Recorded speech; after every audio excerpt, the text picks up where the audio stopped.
In the 1800s, what was the zeitgeist of USA's psychology?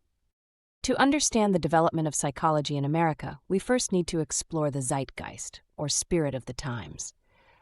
In the early 1800s, psychology was deeply rooted in philosophy. It was not yet a scientific discipline, and no formal experiments were being conducted. Instead, psychologists relied on observation, reasoning, and introspection to understand the human mind. But change was coming. By the mid-1800s, higher education in the United States expanded, bringing new opportunities for scientific inquiry. As universities grew, so did American psychology, moving away from pure philosophy and closer to empirical study. By the late 1800s, psychology in America began to mirror developments in Europe. It became more scientific than ever, thanks to key figures like Wilhelm Wundt, who established the first psychology laboratory, and Charles Darwin, whose theory of evolution influenced the study of human behavior and mental processes. These changes laid the foundation for psychology as we know it today, shifting from speculation to experimentation and from philosophy to science. Let's begin with the early 1800s, when psychology in the United States was more of a philosophical field than a scientific one. It was deeply influenced by religion, and many professors teaching psychology were also Protestant ministers.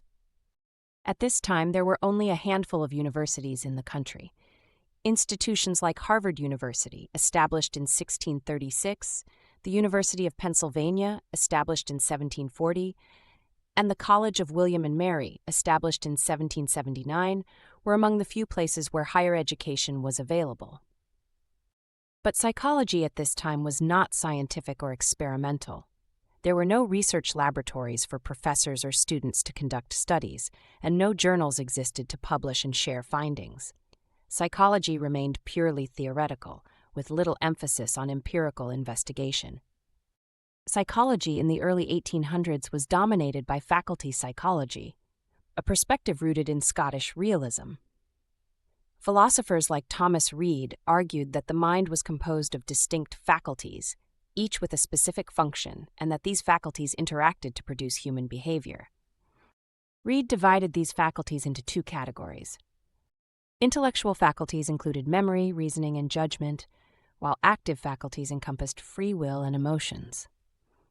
Philosophers of this era believed that any comprehensive theory of the mind should investigate both types of mental operations to fully understand human thought and behavior.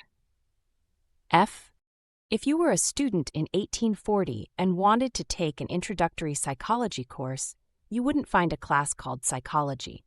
Instead, you would enroll in mental philosophy, a course focused on reasoning, morality, and the nature of the soul.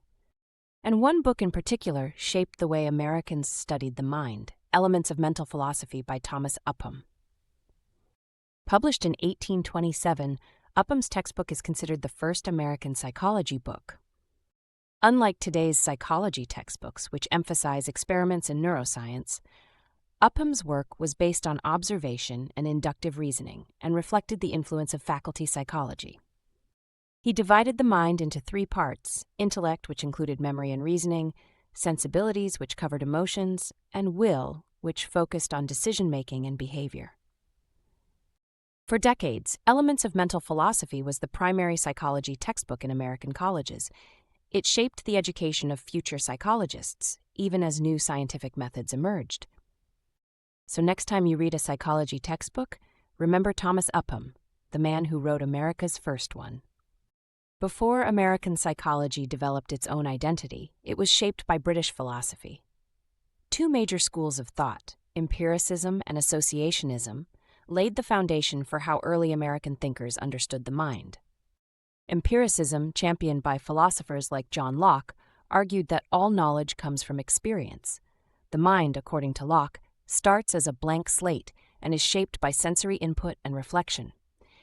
Building on this idea, David Hume and James Mill introduced associationism, the theory that mental processes operate by linking ideas together.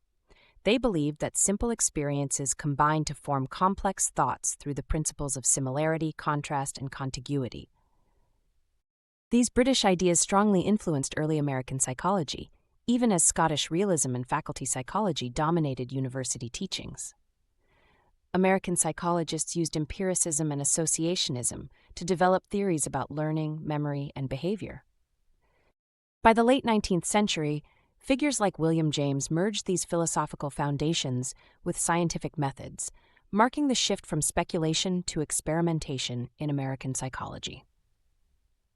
Understanding the influence of British empiricism and associationism helps us appreciate how American psychology evolved, from philosophical debates to a scientific discipline. In the early 1800s, philosophers sought to understand the mind by observing behavior and identifying the principles behind its faculties. However, psychology was still not an experimental science. Instead of conducting studies, these thinkers speculated about mental processes based on observation. They compared the mind to a muscle, believing that mental health required strengthening the intellectual faculties, such as reasoning and judgment, to overpower the active faculties like emotions and impulses. In other words, rational thinking was seen as a way to control emotions and maintain self-discipline. One example of this idea is emotional intelligence, the ability to regulate emotions in socially acceptable ways. According to this perspective, while it might be appropriate to cry at a funeral, it would not be considered acceptable to cry in a professional setting. Can you think of an example of how you might use your intellectual faculties to overcome your active faculties, as proposed by philosophers in the early 1800s? The field of psychology began to change as higher education underwent a dramatic transformation in the mid-1800s. During this time, waves of immigration brought new ways of thinking and doing. Highly educated individuals, including doctors, teachers, and entrepreneurs, arrived in the United States in large numbers, contributing to the nation's intellectual and professional growth. As the population expanded, so did the demand for education. More people meant more high schools, leading to an increase in college enrollment. With more students attending college, the need for instructors grew, which in turn created a greater demand for graduate education. This shift in higher education played a crucial role in shaping psychology, pushing it toward a more structured and academic discipline, laying the foundation for the field we study today.